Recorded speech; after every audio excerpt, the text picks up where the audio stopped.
कई साल पहले की बात है। इस धरती पर सिंड्रेला नाम की एक लड़की रहती थी। उसके बाप ने ही उसको पाल पोस कर बड़ा किया था, क्योंकि उसकी माँ को गुजरे बहुत साल हो गए थे। जब सिंड्रेला के वालिद ने दूसरी शादी की तो इसके जीवन में बहुत बदलाव आया। इसके वालिद की नई बीवी और इनकी दो बेटियां सौतेले वालिद के घर रहने आ गईं। एक दिन किसी काम के कारण सिंड्रेला के वालिद को लंबे सफ़र पर जाना पड़ा, और यही वो वक्त था जब सिंड्रेला की सौतेली माँ और बहनों ने इसकी ज़िंदगी को जहन्नुम बना दिया। वालिद के शहर से बाहर जाते ही सौतेली माँ ने अपने रंग ढंग दिखाने शुरू कर दिए। सिंड्रेला के साथ तकरार करनी शुरू कर दी। सिंड्रेला की सौतेली माँ के साथ साथ दोनों बहनों को भी वो एक आंख नहीं भाती थी, और सारे मिलकर प्लानिंग करते थे कि इसको किस तरह सताया जाए, और दोनों मिलकर बहनें उससे बहुत ज़्यादा नफ़रत करती थीं। अरे लड़की सुनो, ये अपने तौर तरीके बदलो। और हाँ सुनो, आज से सारे घर के काम तुम करोगी। लेकिन अम्मी, मुझे तो कोई काम नहीं करना आता। मेरे बाप ने तो मुझे हमेशा शहजादियों की तरह ही रखा है। मैं ये सब काम कैसे करूँगी? मैंने ये नहीं पूछा कि तुम्हें काम करना आता है या नहीं आता। मैंने तुम्हें हुक्म दिया है कि आज से सारे घर के काम तुम करोगी और बाहर जाने की भी जरूरत नहीं। ठीक है, जैसा आप कहती है वैसा ही होगा। मैं पूरी कोशिश करूँगी। एक काम छोड़ने खट्टी कहेगी, कब से तुम्हें मैंने कहा हुआ है मेरा कमरा साफ कर दो। मुझे जल्दी सोने की आदत है। कितना गंदा पड़ा है कमरा। क्या मसला है, क्यों नहीं साफ किया? वो मैं अम्मी के कपड़े इस्त्री कर रही थी। मुझे बहुत ज़्यादा घर के काम होते हैं। अम्मी ने सारे काम मेरे ज़िम्मे डाल दिए हैं। अब तुम्हारा कमरा साफ करते हुए टाइम नहीं मिला। मुझे माफ़ कर दो, मैं अभी साफ कर देती हूँ। मुझे तुम्हारी बकवास सुनने की कोई आदत नहीं है, ना कोई शौक है। जल्दी साफ करो।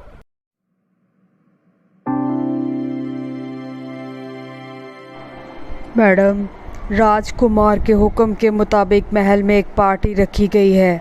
शादी के लिए हिस्सा लेने वाली सभी लड़कियों को इस पार्टी में मधु किया जाता है। अगर आपके घर में भी बच्चियां हैं तो आप उनको लेकर हमारी पार्टी में ज़रूर आएं और हमारी पार्टी की रौनक बढ़ाएं। राजकुमार की तरफ से आप सबको दावत है। अरे बच्ची देखना, हम दोनों इतनी प्यारी लगेगी ना, इतनी प्यारी खूबसूरत तैयार होंगी ना, सारी दुनिया देखती रह जाएगी हमें। हाँ बिल्कुल, क्यों नहीं, दुनिया क्यों नहीं देखेगी हमारी खूबसूरती को। हम दोनों इतनी प्यारी लगेंगी ना कि सब जल बुनकर राख हो जाएंगे हमें देखकर। तुम दोनों को इतना प्यारा खूबसूरत तैयार होना है कि तुम दोनों में से ही कोई सिलेक्ट करे। वो हाँ बता रही हूँ। अम्मी, अगर उस चुड़ैल को आप साथ लेकर गई ना तो देखना, मैं बिल्कुल नहीं जाऊंगी। मुझे बिल्कुल अच्छा नहीं लगेगा। हम वो सिंड्रेला को नहीं लेकर जाएंगे। उसके साथ होने से हमारा सारा पार्टी का मज़ा ख़राब हो जाएगा और हमें बिल्कुल भी मज़ा नहीं आएगा। अरे मैं जान, मैं तो बहुत खुश हूँ, बहुत खुश हूँ। देखना, मैं बहुत ही प्यारे कपड़े सिलवाऊंगी, बहुत प्यारे, बहुत बड़े से फ्रॉक सिलवाऊंगी। अरे मेरी बेटियों, तुम दोनों फिक्र ना करो। मैंने पहले ही सोच रखा है। मैं तुम दोनों के लिए अभी से शॉपिंग की तैयारी कर रही हूँ। जाओ, तैयार हो जाओ जाके। तुम बताओ, तुम्हें कैसे लगता है कि कैसे कपड़े पहनने चाहिए तुम्हें? मैं तो नए कपड़े सिलवाऊंगी भाई, मैं पुराने कपड़े पहनने वाली नहीं हूँ। तुम्हें क्या लगता है मैं पुराने कपड़े पहनूंगी? हाँ, मैं तो अपने लिए इतना प्यारा ड्रेस सिलवाऊंगी, सब दुनिया देखती रह जाएगी। देखना ज़रा। हाँ बस वो सिंड्रेला मनहूस ना ना, फिर तो हमें बड़ा ही मजा आने वाला है। बस वो ना जाए। तुम उस मनहूस का नाम बार बार लेकर क्यों सारा मज़ा की जिक्र कर रही है? चलो जाने तो, छोड़ो उसको।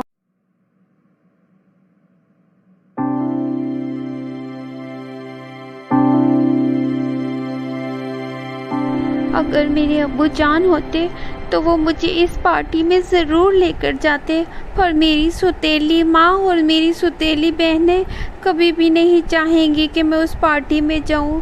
या अल्लाह मेरी मदद फरमा, मैं भी जाना चाहती हूँ उस पार्टी में। अम्मी जान, क्या अब मैं पार्टी में जा सकती हूँ? मैंने घर के सारे काम भी कर लिए हैं। क्या मैं अपनी भी तैयारी कर लूँ? प्लीज़ मुझे भी इजाज़त दे दे जाने की। जब एक बार मैंने तुम्हें मना कर दिया है कि तुम पार्टी में नहीं जाओगी, तो तुम्हें इस बात की समझ क्यों नहीं आती? तुम जाओ और मेरी दोनों बेटियों के सारे काम करवाओ। जाके उनके कपड़े इस्त्री करो और उनकी तैयारी करवाओ, उनके जूते साफ़ करो। चली जाओ। लेकिन अम्मी जान, मैं उनके काम क्यों करवाऊं? मैं इस घर की मालकिन हूँ। आप लोग बाद में यहाँ पर आए हैं। मैं इस घर की बेटी हूँ और मुझे मेरा ज़्यादा हक बनता है पार्टी पर जाने का। मुझसे ज़ुबान चलाने की ज़रूरत नहीं है, चलो दफ़ा आ जाओ यहाँ से। याद रखिएगा, आप बहुत नाइंसाफ़ी कर रही हैं मेरे साथ। मैं अपने बाबा को बताऊंगी। बस बहुत हो गया, मेरा दिमाग खाने की ज़रूरत नहीं है, और बता देना अपने बाबा को। और याद रखो, तुम्हारा बाबा 4 साल से पहले वापस आने वालों में से नहीं है।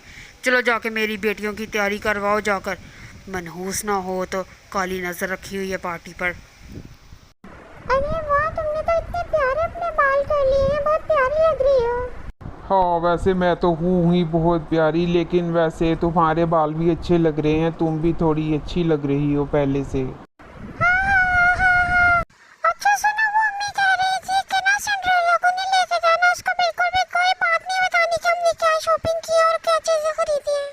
पता है, मैंने ही अम्मी को कहा था कि उसको नहीं लेके जाना हमने। मुझे तो इतना मजा आ रहा है, पता नहीं कब आएगा वो दिन, जल्दी आ जाए। बस राजकुमार एक बार मुझे पसंद कर ले, फिर देखना क्या होता है। मैं तुम सबको महल में ले जाऊंगी फिर। वैसे अगर उसने मुझे पसंद कर लिया तो भी एक ही बात है। पार्टी में ना जाने की वजह से सिंड्रेला बहुत ही दुखी होती है और वो अपने पापा को बहुत याद करती है। पता नहीं हमेशा मेरे साथ ही ऐसा क्यों होता है, मैं तो कभी किसी का बुरा भी नहीं किया। वो बहुत कुछ सोचती है, बहुत तरकीब लगाती है कि किसी तरीके से वो पार्टी में जाना चाहती है, लेकिन उसकी समझ में कुछ भी नहीं आता। सुनो लड़की, हम लोग जा रहे हैं पार्टी में, और तुम पीछे से घर के सारे काम कर लेना, और रात को अच्छे तरीके से दरवाज़ा बंद करके लेट जाना, हमें देर हो जाएगी आने में। पर अम्मी जान, अगर आप मुझे भी ले जाती तो क्या हो जाता? मैंने ज़्यादा से ज़्यादा क्या कर लेना था, वहाँ पार्टी ही एंजॉय कर लेनी थी। यहाँ रोना धोना और मनहूसत फैलाने की ज़रूरत नहीं है, आराम से बैठी रहो और अपने काम करो। ठीक है, आप चली जाएं और मेरे बारे में परेशान होने की ज़रूरत नहीं है। आप जाएं और अपनी दोनों बेटियों को भी ले जाएं और जाकर पार्टी एंजॉय करें और राजकुमार की दुल्हन बनाएं उनको। मुझे कोई ज़रूरत नहीं है कुछ भी कहने की, आप जा सकती हैं, चली जाएं आप। सिंड्रेला की माँ और बहनें दोनों उसको छोड़कर पार्टी में चली जाती हैं कि अचानक एक परी नमूदार होती है। सुनो सिंड्रेला, मैं जानती हूँ तुम्हारी माँ और दोनों सौतेली बहनें तुम्हें छोड़कर पार्टी में चली गई हैं और तुम भी पार्टी में जाना चाहती हो, लेकिन तुम फिक्र नहीं करो, मैं तुम्हारे लिए पार्टी में जाने का इंतज़ाम करूँगी और तुम बस मेरी बात मानना। मैं तुम्हारे लिए एक बग्गी का इंतज़ाम करूँगी, तुम उसमें बैठकर पार्टी में जा सकती हो, लेकिन याद रहे रात को 12 बजे के बाद वो बग्गी गायब हो जाएगी, इसलिए पार्टी में जाने के बाद तुम 12 बजे से पहले पहले घर वापस आना होगा, वरना तुम वहीं अपना असली भेष में आ जाओगी। ये सब कुछ सुनने के बाद सिंड्रेला फ़ौरन से बग्गी में बैठ जाती है और बग्गी चलना शुरू कर देती है। बग्गी सिंड्रेला को बादशाह के महल की तरफ लेकर जाती है और ताकि वो वहाँ जाकर पार्टी एंजॉय कर सके।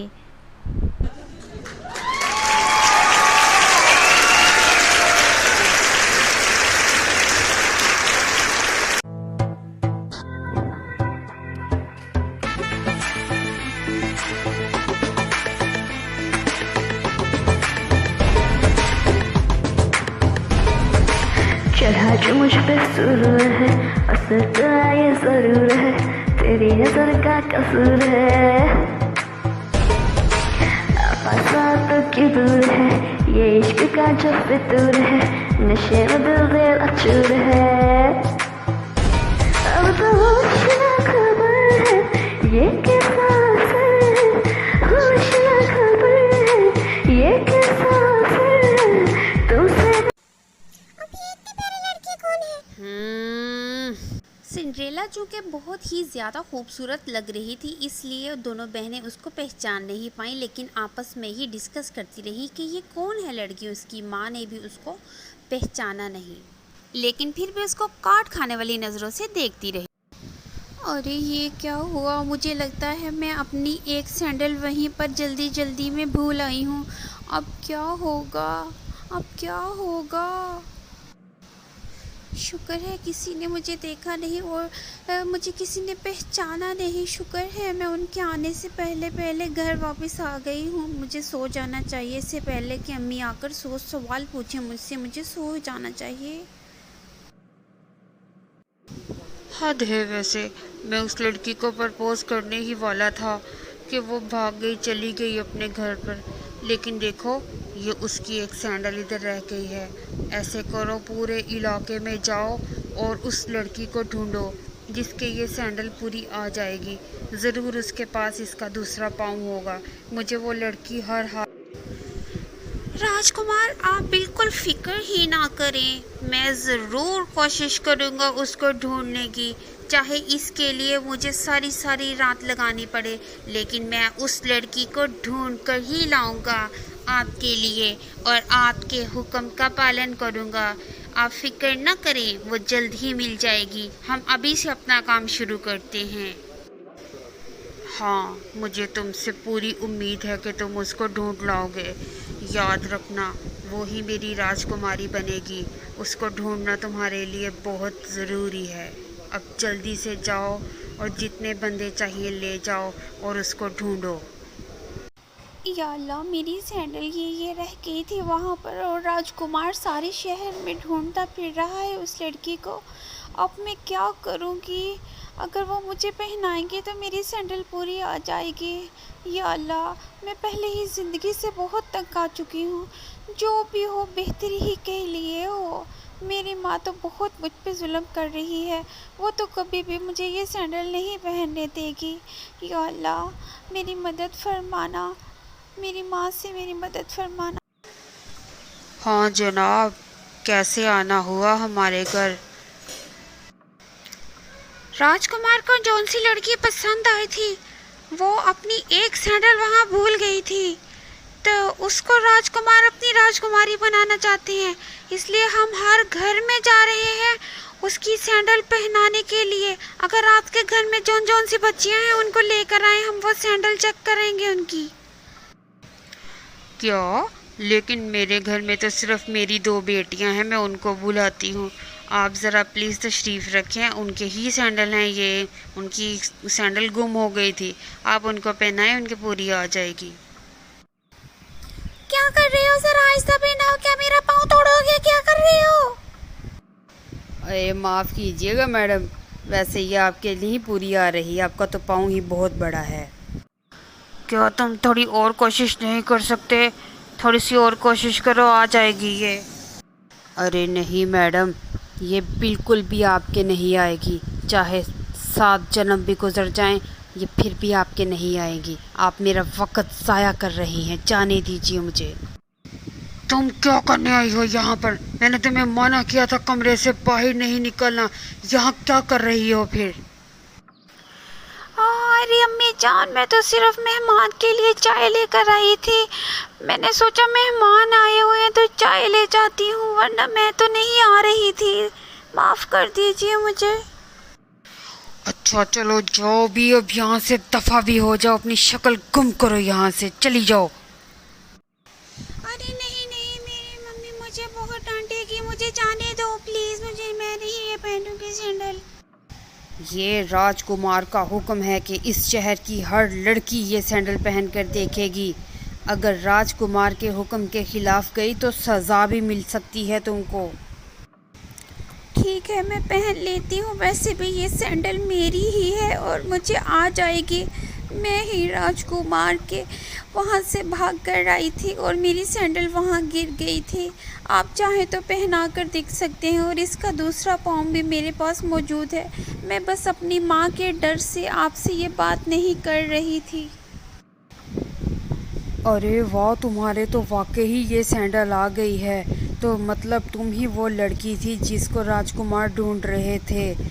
अब तुम्हें हमारे साथ चलना होगा। ठीक है, मैं आपके साथ ज़रूर चलूँगी। वैसे भी मैं तंग आ गई हूँ इस तरह की ज़िंदगी से। मैं राजकुमार के पास ज़रूर जाऊँगी। चलिए चलते हैं। अरे ये सब क्या हो गया? वो कैसे महारानी बनकर बैठ गई है? मेरा तो दिमाग घूम रहा है। मेरे सारे ख्वाब टूट गए। मुझे बहुत ही ज़्यादा गुस्सा आ रहा है और ऊपर से अम्मी उसका सारा गुस्सा हम पर निकाल रही हैं। अभी मुझे इतनी जलालत की उन्होंने, पता नहीं। अब तुम लोगों को यहाँ बकवास करने का क्या फ़ायदा है, चलो दफ़ा हो जाओ यहाँ पर। देखो कैसे वो राजकुमारी बनकर बैठ गई है और तुम लोग जाओ उसकी नुकरानियाँ बन जाओ जाकर। चलो दफ़ा हो जाओ, घर के काम कौन करेगा। चलो एक लड़की कपड़े धोए जाकर, एक बर्तन धोए।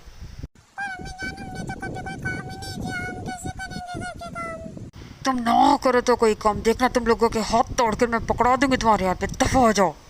इस तरह सिंड्रेला राजकुमार के महल में चली जाती है और उसके साथ हंसी खुशी एंगेजमेंट भी कर लेती है और वो उसके साथ पूरी ज़िंदगी निभाने का वादा कर लेती है। राजकुमार भी उसको प्रपोज़ करता है और शादी की ऑफ़र करता है और फिर बहुत जल्द उनकी शादी हो जाती है और वो हमेशा के लिए बहुत ही ज़्यादा खुशी वाली ज़िंदगी गुजारने लग जाते हैं। इस तरह सिंड्रेला की ज़िंदगी में खुशियाँ ही खुशियाँ आ जाती हैं और वो दोनों बहुत ही हैप्पी लाइफ गुजारते हैं।